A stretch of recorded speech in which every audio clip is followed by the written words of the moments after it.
Okay, thank you very much, Matt. Thank you.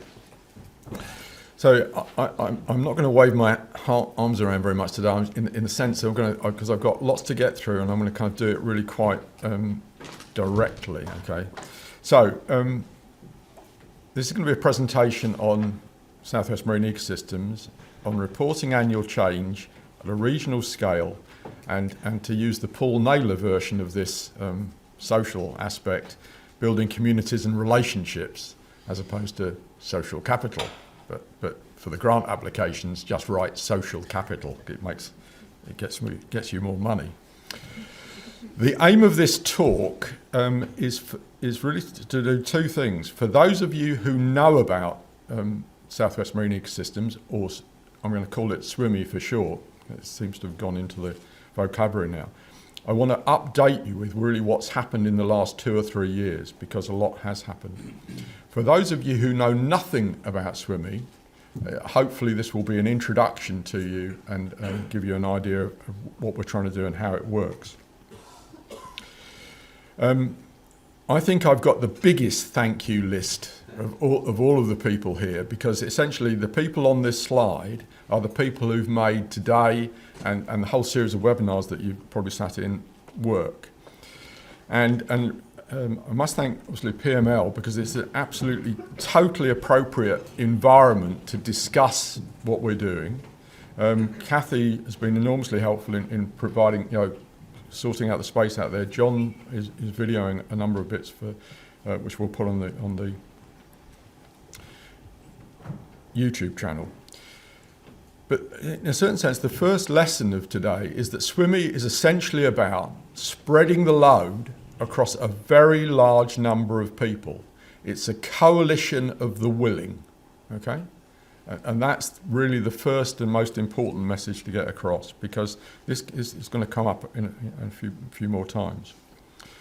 So let's give you a crash course of how SWME is developed. A number of you have actually been here since the beginning, and you will know and remember that the very cosy meetings that were held in the Marine Biological Association. About 50 or so people jammed in, conversations mainly about birds and mammals, and Russell Wynne kind of getting the whole thing off the ground.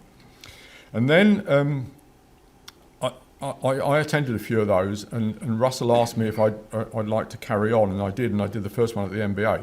And then I met this chap called Peter Miller, who said, we've got a 200-seat lecture theatre down the road. And so we went from 50 to 150, just like that. Okay, so in a certain sense there was appetite. But actually, we also realised that very quickly there was a much bigger audience, and we went to the university and had these jamboree festival-like things with 200, and then it was 300 people the last time Natasha organised it. And then we had COVID, and that changed a lot. And it changed a lot for a lot of people, but in fact, what it did in relation to SWME was actually kind of bring it into much sharper focus, okay? So COVID prompted the change in the way that often things like that do. So we had to cancel the conference, and the following year we did webinars on all of the thematic topics, the ones that you're going to hear about. So the editors of the thematic topics became speakers and conveners of those webinars too. And we put the recordings on a YouTube channel, which Ruth set up, so you can watch those recordings going back now for the last 3 years. We reframed what the title of the report we produce is, to the state of the Southwest Seas. Okay, and that kind of gives you a sense of what we're trying to do. It's not in any sense perfect, but in a certain sense that's what we're trying to do. And the whole thing is a much sharper focus. Okay. In the process of doing that, I and various, Ruth and Keith wrote a paper called the Southwest Marine Ecosystems Model, partly prompted by people like Matt and Roger Proudfoot, who had noticed what we were doing down here and thought this was a good idea. And this has caught the attention of DEFRA, and who are funding a thing called the East Marine Ecosystems Project, which I'll tell you about later, SWME for short. This Southwest Marine Ecosystems model is now in version 3. It's a scintillating 25-page, page-turning read that J.K. Rowling will be kind of trying to emulate. As you can imagine, it's slightly overstating it, but it's on the website if you want to read it. If you don't want to read it, here's a poster that kind of conveniently summarises what the SWME model is about. Okay, and it's about reporting annual change at a regional scale, communicating, building communities and relationships. We're looking at about 12 thematic topics. Periodically, we'll bump into climate change as something we write about. But these thematic topics are the topics of the webinars, and they're the topics of the conference and the report. And I'll describe these two other elements to you, the social capital aspect of it and the communication program aspect of it, and I'll pack all of that as we go along. But let me kind of first go into why annual reporting. Okay, and for this, and in a certain sense, there is a kind of wider context to this. Throughout my career, I've been involved in reporting either in relation to OSPAR or the North Sea Ministerial meetings. It used to become Marine Strategy Framework Directive. It's now become the UK Marine Strategy. That's a 5 or 6 year reporting cycle, and it's very well established in the marine community. It's internationally recognised, and the UK government supports it fully. But what we're trying to do here is do the report annually, and you can see the reasons in a certain sense that I've started to itemise there. And the two I've highlighted is a sense that lots of people are interested in this environment, and we wouldn't be doing this unless we were interested. But clearly this is moving over to a slightly different sort of perspective now, because we can see change coming, and you'll hear about that in a variety of ways today. So in a certain sense, we're concerned about what's going on, and from my point of view, I think it seems to me that it moves to the point where we actually want to know about stuff in a timely way. And you'll see how that cuts in a little later on. In doing this, and I didn't modify this slide, but you've got to be prepared, and you'll hear about good news and bad news today. You can't do annual reporting and not get this kind of breakdown, okay? But the other thing, and I should have got it into this slide, is the fact that this stuff interacts. So, basking sharks haven't been doing desperately well in terms of sightings in the southwest for a number of years now. Basking sharks like feeding on certain types of calanus, and certain types of calanus haven't been that common around here either. So these kind of things interact, and that's the purpose of these discussion sessions at the end of each. There are 3 sessions, though, but at the end of each of the 3 sessions, there's a kind of a discussion about interactions. So we'll come to why report at a regional level? And again, you can see the explanations here, and there are 2 really. The first is that even DEFRA have recognised, and they've actually stated and had acknowledged that the 5 or 6 year reporting at a national scale doesn't really connect to very much at all. The report comes out, astonishing amount of work, but its impact in terms of what differences it makes are slightly less than optimal. And then the other thing that I think really strikes me in a conversation I had early on with Sarah, from the MMO this morning, is that the people who actually do stuff are actually based, regionally or essentially locally. Half the room, half of you are actually doing stuff that is seeking to make a difference. Do you know what I mean? So in a certain sense, if this is a meeting to actually sort of help you understand what the hell's going on, not waiting for 5 years before you read it from on high, but actually trying to get some sense of it before that. And it is some sense. I mean, it's not in any sense perfect, but it's some sense. I'll tell you the other thing about the regional side of it, and I'm not going to elaborate on this, but you'll know all about our human governance boundaries, of which the biological systems play almost no regard to whatsoever. We know this. The bottlenose dolphin squad swim from Brighton to Newquay in 4 days. the question might be why and what on earth makes them do that. But that we know that people, various intensive studies on bottlenose dolphins have actually shown that. So we're beginning to realise what the region looks like in terms of the biological systems that we're we're sort of studying, and that's kind of becoming a kind of common knowledge amongst us. And you'll see some rather grander and more elaborate versions of that on an Atlantic scale later on today. So looking at the communication program side of this, okay, it's effectively what SWME is providing is a communication platform, and it's got 4 ways of communicating. There are the webinars, which are very thematic, thematic in their content.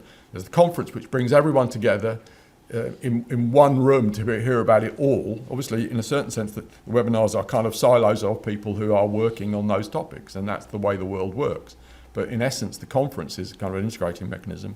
The report is very, very, very standard sort of classical report, it's thematic, which Keith edits. And then when we've got to a point now where we're, and you can see in a certain sense, you read the reports. All these reports are on the website, so you can go back and look to see what people have done. The thematic editors do this. And coming to the press side of this, and we don't have indicators in SWME yet, but that may well come in some the fullness of time.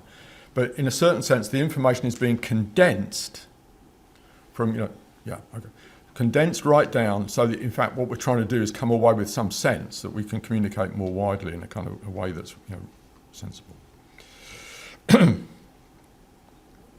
So let's look at the kind of social side of this, and I'm going to do this I shall speed up.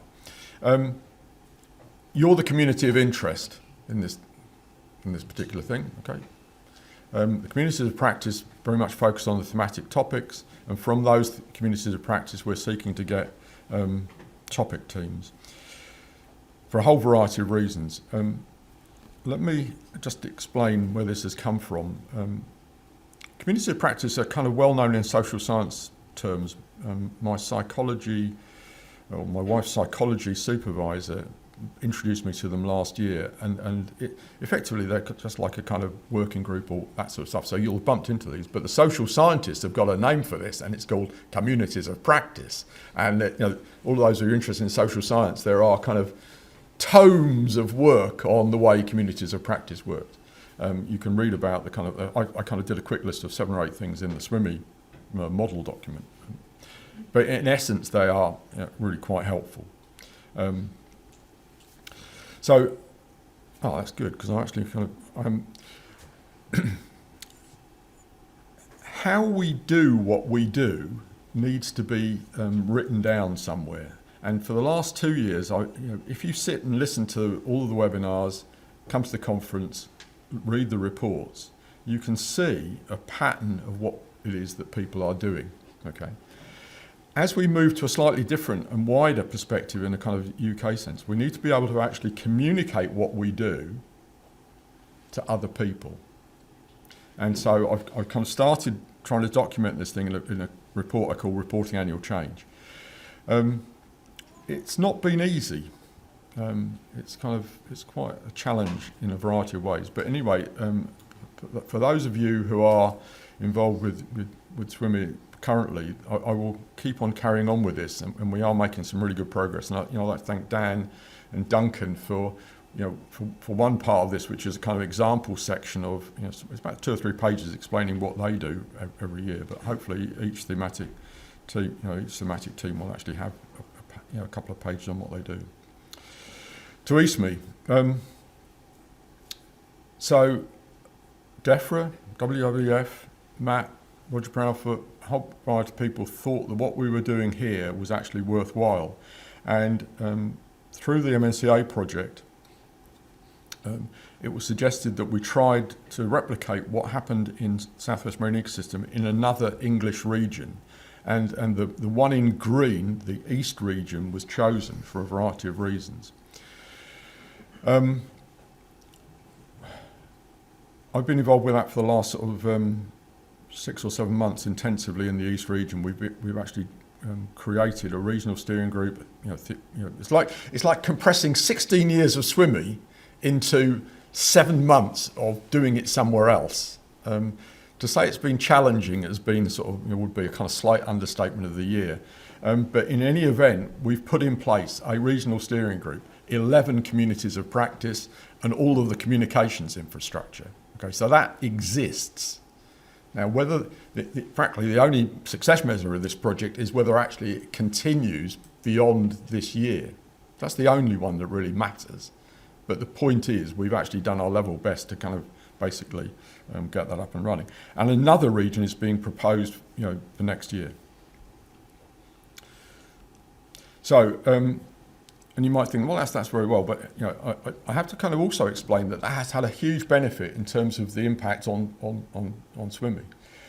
Let's take one sort of minor thing. Someone has explained to me how to use diaries in Outlook. Now, all of you do this routinely, but up until about 5 or 6 months ago, I didn't know how to do that. But anyway, one of the people in the SWME team actually just he said, Bob, press that button. So it's been enormously beneficial in a whole variety of ways. And I think, just to summarise very quickly, we can report annually and often do, but what we're trying to do is make that information come to the surface so we can all see it. We can communicate that if we wish. Some people don't.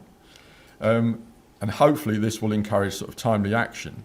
But whether it's here or elsewhere, these communities of practice will be key to this. Thanks for listening. Thank you.